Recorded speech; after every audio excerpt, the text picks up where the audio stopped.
Estaba sentada en mi hora de almuerzo en el trabajo, medio revisando correos electrónicos, cuando llegó el mensaje. Era de mi padre.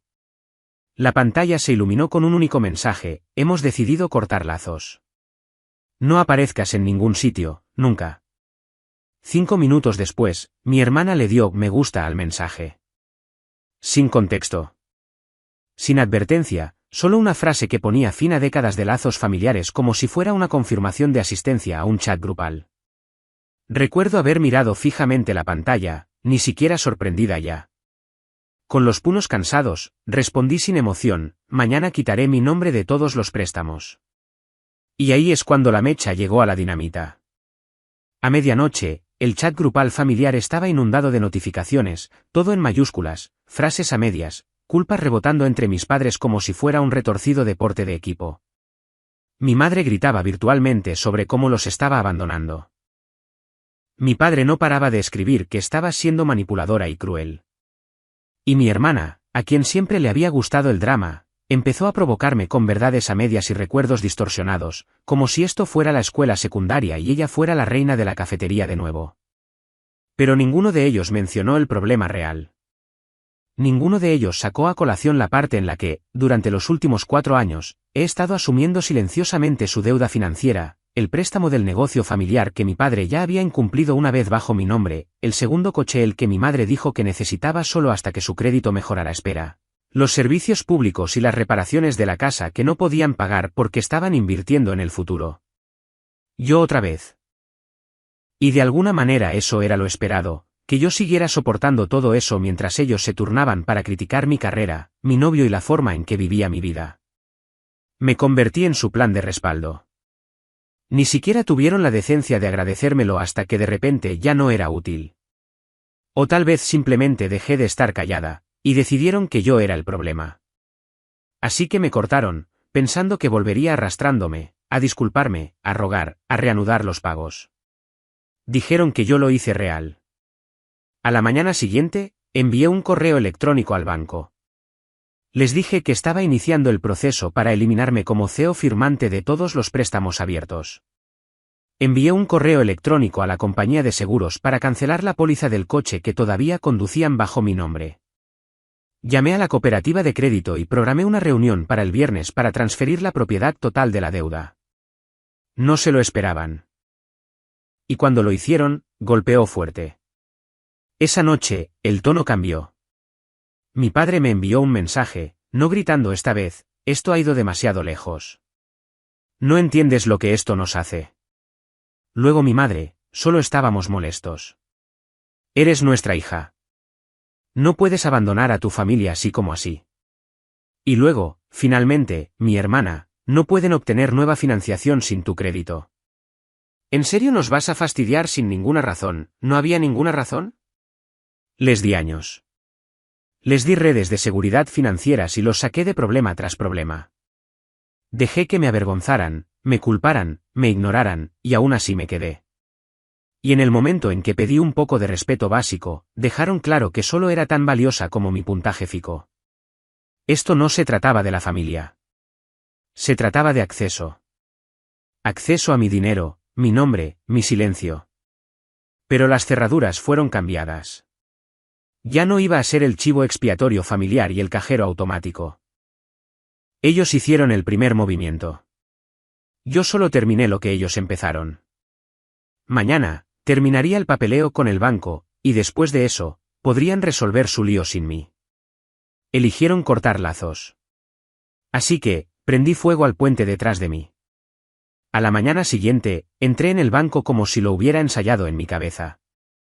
No me inmuté cuando el oficial de crédito arqueó las cejas ante la lista de cuentas de las que quería que se eliminara mi nombre. Había traído todos los documentos, cada línea de firma resaltada. Había pasado la noche anterior reuniéndolo todo mientras mi teléfono vibraba en la mesa con nuevos mensajes. Mi madre intentó la culpa. Mi padre intentó la lógica. Mi hermana, como era previsible, intentó la burla. Pero había dejado de leer. Se sentía surrealista estar sentada allí en esa oficina pasando formularios que sobre el papel lo hacían todo definitivo. Estos no eran solo préstamos o CEO firmas. Eran líneas de vida que había entregado mientras ellos pretendían que yo no existía a menos que necesitaran algo. Dependían de mí para mantener las luces encendidas. Literalmente, simplemente nunca pensaron que me iría. Cuando salí del banco, volví a encender mi teléfono. Había mensajes de voz, 9 de ellos. Mi madre estaba sollozando en uno. Mi padre estaba furioso en otro. Mi hermana dijo que esperaba que mi novio me dejara y que terminara endeudada. Ese me hizo reír porque básicamente estaba describiendo sus propias vidas. Los ignoré y conduje directamente al trastero que había estado alquilando en secreto durante unas semanas. Esa era la parte que no sabían. Había visto venir esto. La última gran pelea que tuvimos cuando mi padre me gritó por no haber ido a casa para el Día de Acción de Gracias porque tenía que hacer horas extras, ahí es cuando algo hizo clic. Empecé a sacar lentamente mis cosas personales de su casa donde técnicamente todavía vivía en ese momento, aunque no había pasado un fin de semana completo allí en casi 6 meses.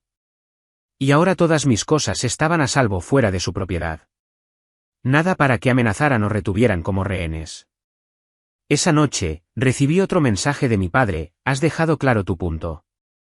Ya basta. Ven a la casa para que podamos arreglar esto como adultos, ¿verdad, Bill? Como adultos que envían un mensaje de texto de exilio de una sola frase y tienen crisis cuando su gallina de los huevos de oro deja de poner huevos basados en el crédito. Entonces vino la bomba: si no arreglas esto, podríamos perder la casa. Ese fue el momento en que me di cuenta de lo profundo que era el agujero. No solo me habían usado.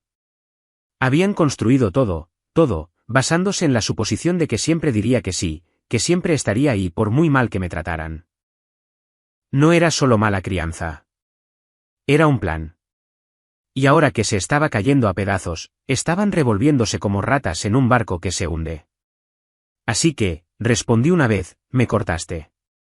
Solo te estoy dando lo que pediste. Ese fue el último mensaje que les envié esa semana. Pasé el fin de semana en casa de mi novio. No dijo mucho, lo cual agradecí.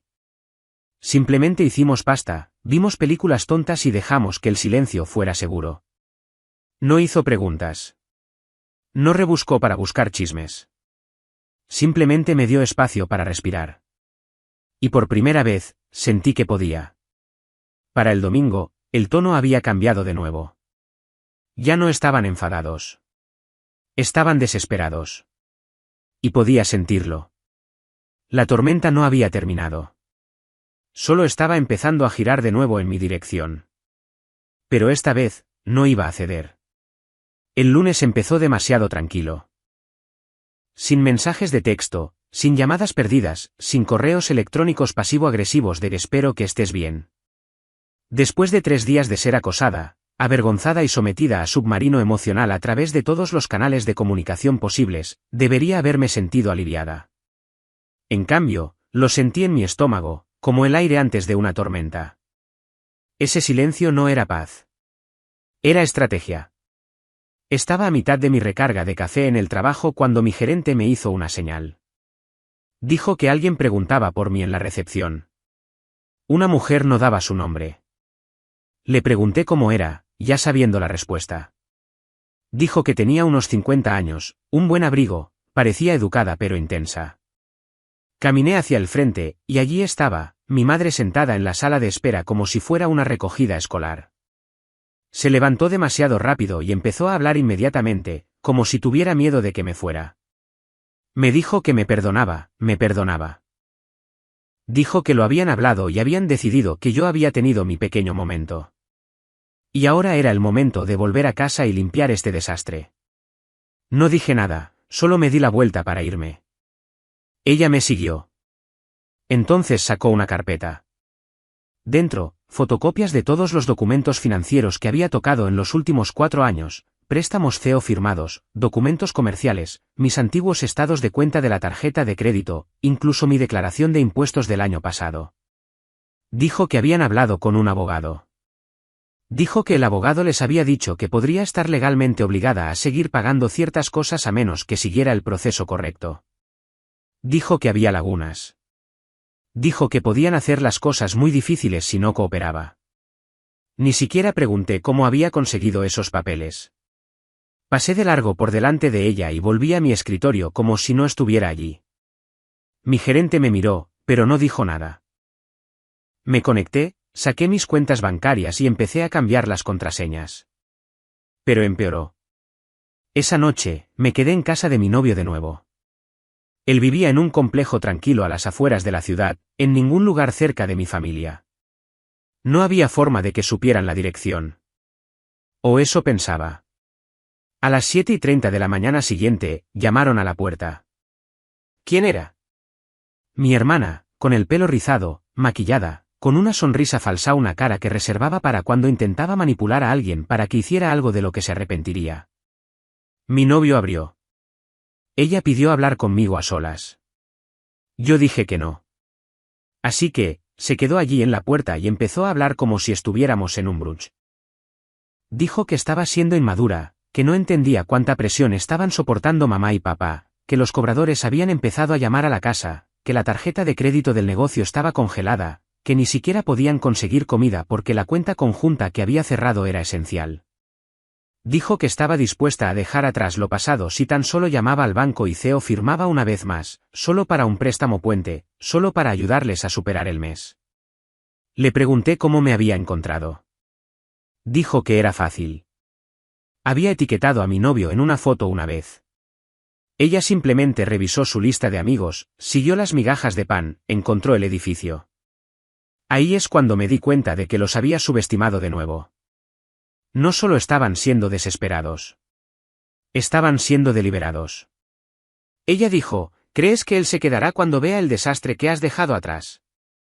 Eso lo hizo. Le dije que se fuera. Él intentó seguir hablando. Le cerré la puerta en la cara.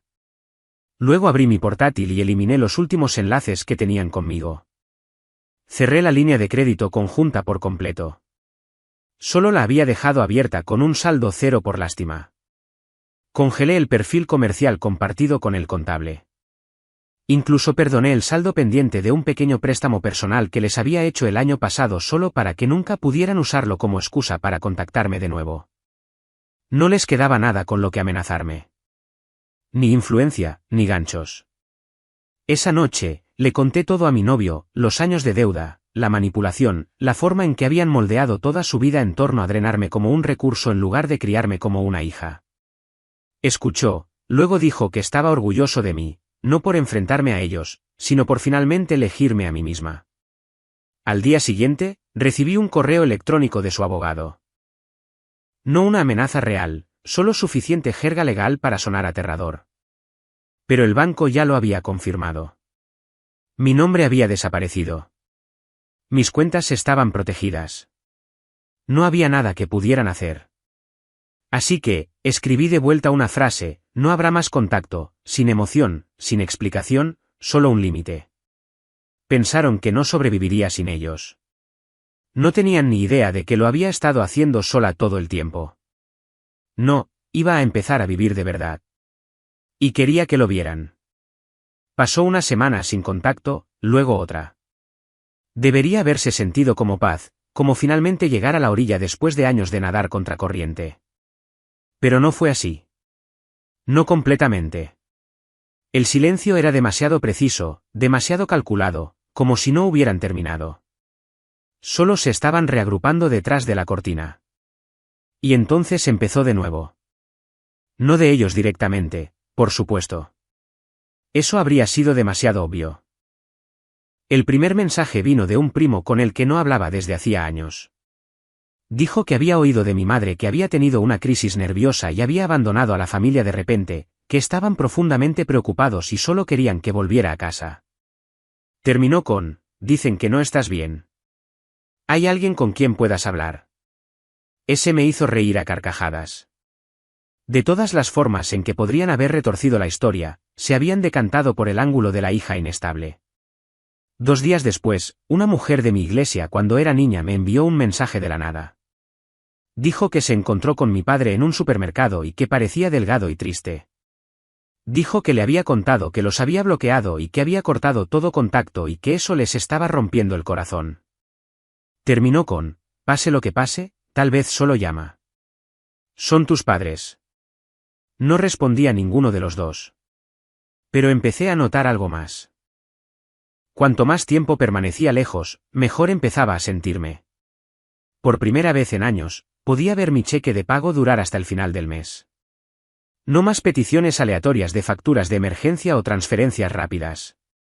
No más drenajes repentinos de cuentas conjuntas o actividad sospechosa en tarjetas compartidas. No más llamadas sobre pagos atrasados de los que nunca supe que era responsable. Por primera vez en mucho tiempo, estaba respirando. Me mudé con mi novio a tiempo completo. Fue la decisión más fácil que había tomado en meses. Sin drama, sin juegos financieros. Dividimos el alquiler, cocinamos juntos, manejamos las facturas como adultos. No se inmutó cuando le conté todo. Solo escuchó y no intentó arreglarlo. Simplemente se quedó. Ahí es cuando me di cuenta de cómo es realmente el amor y cómo no es la manipulación. Entonces vino el enlace de Zillow. Un compañero de trabajo suyo lo envió. Dijo, ¿no vivía aquí la familia de tu novia? Mi novio lo abrió a mi lado. ¿Quién era su casa? En venta. Solo ofertas en efectivo. Marcada como pre-ejecución hipotecaria. Sin mencionar las renovaciones personalizadas o los electrodomésticos caros que había pagado. Solo una carcasa desnuda. No había hecho nada para forzar eso. No había enviado una sola carta. Simplemente me alejé, y todo se derrumbó sin mí. Al día siguiente, recibí un correo electrónico de mi madre. No un mensaje de texto, no una llamada, un correo electrónico claramente redactado, probablemente reescrito 10 veces. Empezó suave, te echamos de menos. Las cosas no han sido las mismas sin ti. En el tercer párrafo, la culpa entró en acción, sabemos que cometimos errores, pero nunca pensamos que realmente abandonarías a tu familia. Entonces vino la verdadera razón, la salud de tu padre está empeorando. Estamos atrasados en los pagos. La casa se va. No tenemos a dónde más acudir. Y finalmente, la súplica, sé que dijiste que has terminado, pero siempre has tenido un gran corazón. Siempre nos has cuidado. Tal vez puedas reconsiderarlo. Solo esta vez. Lo era.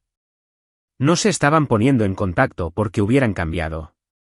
Se estaban poniendo en contacto porque yo había dejado de interpretar el papel que habían escrito para mí. No hija, no familia, proveedora. No respondí. En cambio, inicié sesión en mi cuenta e hice una donación de $200 a un refugio para víctimas de violencia doméstica. No intentaba ser poética. Simplemente necesitaba enviar el dinero a algún lugar que realmente ayudara a la gente a escapar de las cosas que los atrapaban. Unos días después, conduje por delante de su casa. Estaba vacía. Sin coches, luces apagadas, un cartel de "Se vende por el propietario" colgando en el jardín delantero. Debería haberse sentido satisfactorio, pero no fue así. Sí, confirmó todo lo que ya sabía, nunca me vieron como una persona. Yo era su plan B, su red de seguridad de la puntuación de crédito, siempre su respaldo. No, iban a tener que aprender a sobrevivir sin mí porque no iba a volver. Ni ahora, ni nunca. Realmente creía que se había acabado. La casa se había ido. Todas las cuentas a las que tenían acceso estaban bloqueadas, cerradas o despojadas de mi nombre. Los había bloqueado en todo, desde mi teléfono hasta mi correo electrónico e incluso LinkedIn. Incluso había empezado a ir a terapia, dándome por fin permiso para hablar de cosas que antes fingía que no eran reales. Por primera vez en años, no estaba mirando por encima del hombro hasta que abría la puerta, y ellos estaban allí de pie. Era un domingo por la tarde. Mi novio y yo acabábamos de regresar de un viaje rápido de fin de semana, una pequeña escapada por la costa. Sin itinerario, sin drama.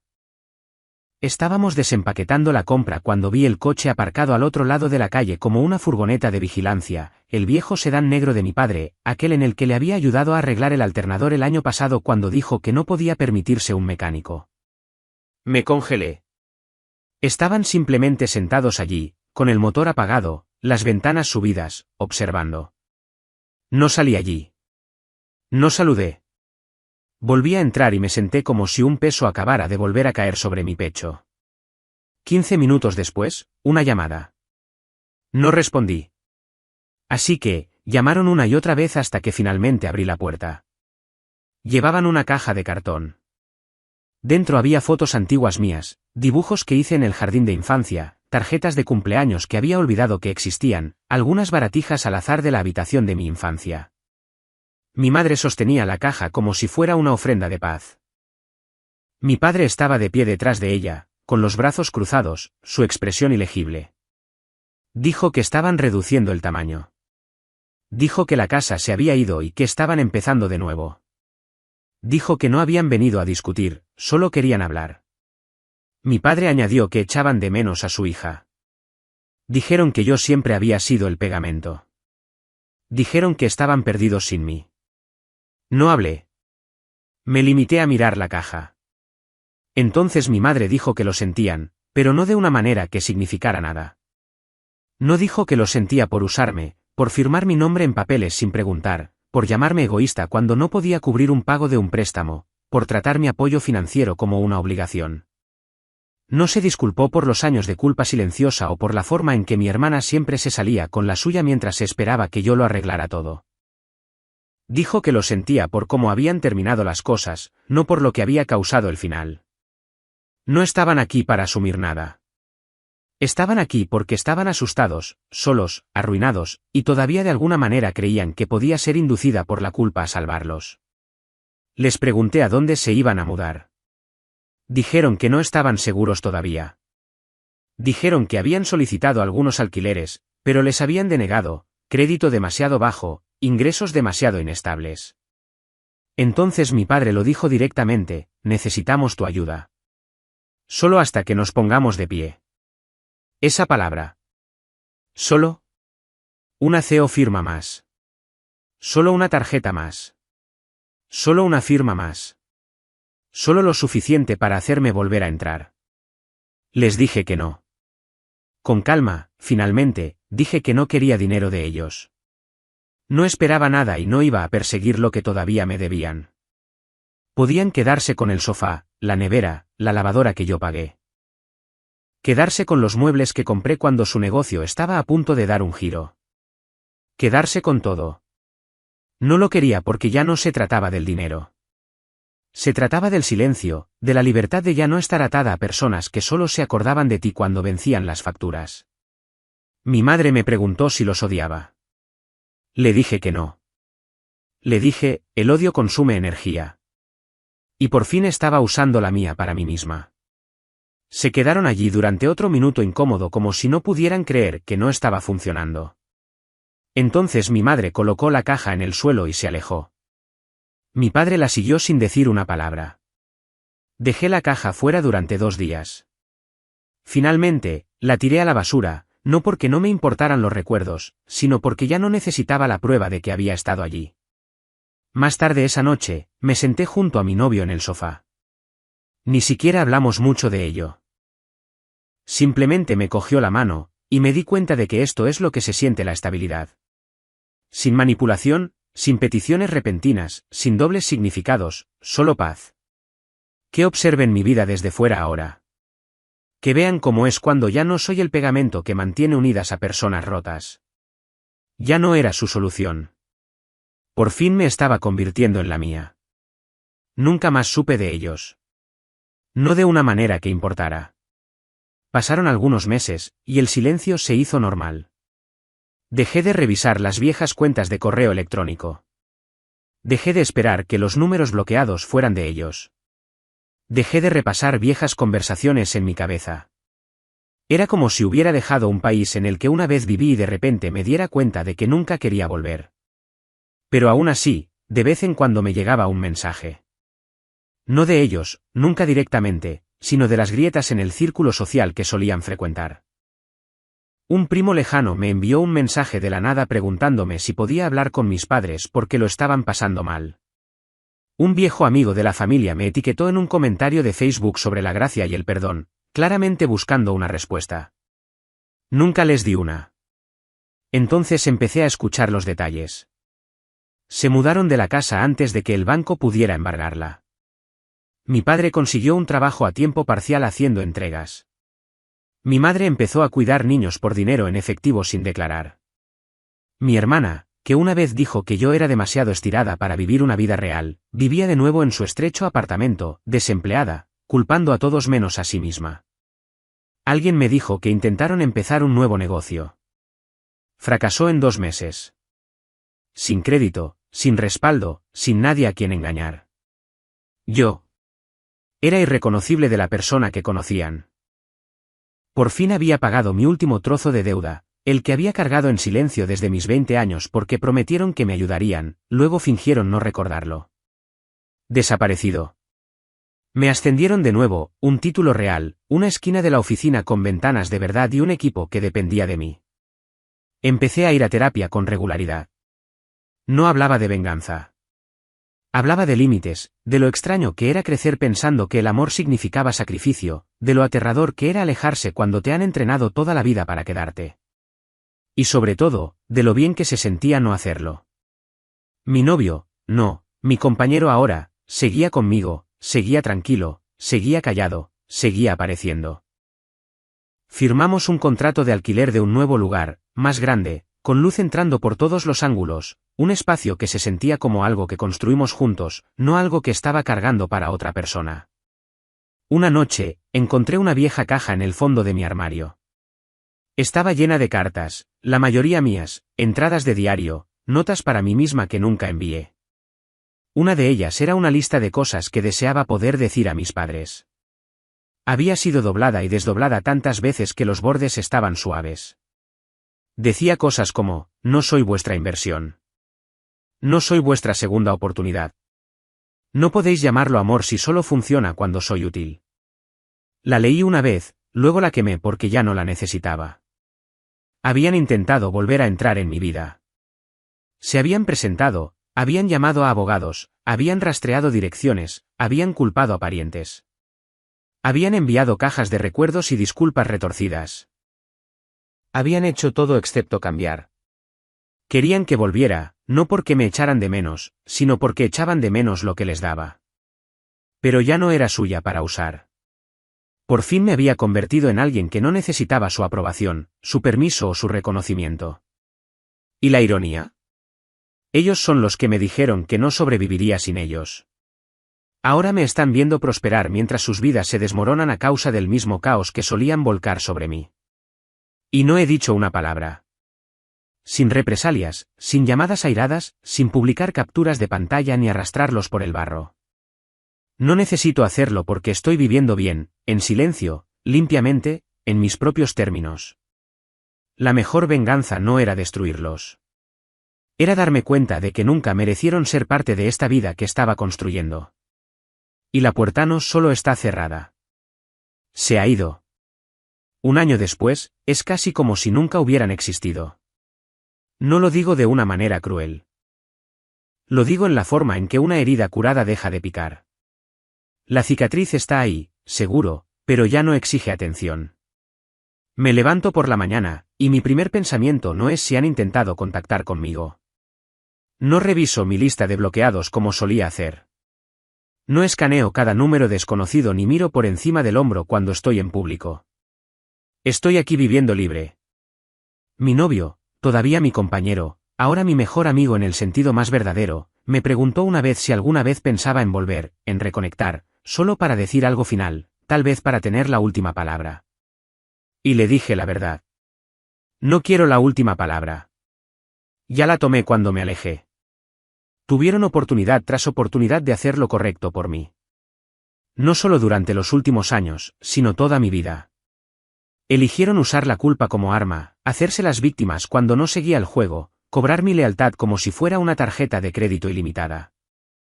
Y cuando me detuve, no se disculparon. Entraron en pánico. Ahora viven en un apartamento de una habitación en un suburbio que nadie quiere admitir que es de donde son. Las mismas personas que una vez se jactaron de mis ingresos, mi carrera, mi fiabilidad, esas mismas personas están ahora evitando silenciosamente el tema, fingiendo que los corté por algo pequeño, como si no fueran años de lenta traición. Mi hermana intentó contactarme una vez a través de la cuenta de otra persona. Dijo que estaba en terapia. Dijo que por fin veía las cosas con claridad. Dijo que me echaba de menos, pero ni una sola vez dijo, lo siento. Así que, no respondí. Algunas puertas no se reabren.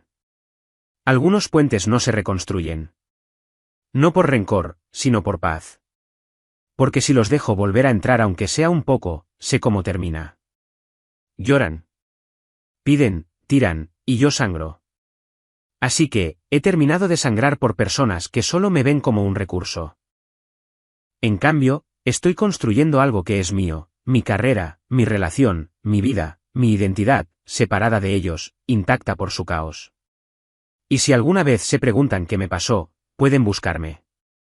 Pueden ver las fotos de los lugares que he visitado, los objetivos que he alcanzado, la vida que he construido. Pueden ver las sonrisas que no son falsas, la paz que no es performativa. Pueden ver la vida que nunca me permitieron vivir mientras ellos sostenían las riendas. Ese es el verdadero final. No una confrontación dramática, no una pelea a gritos en un camino de entrada, solo esto. Perdieron el acceso, y yo me encontré a mí misma.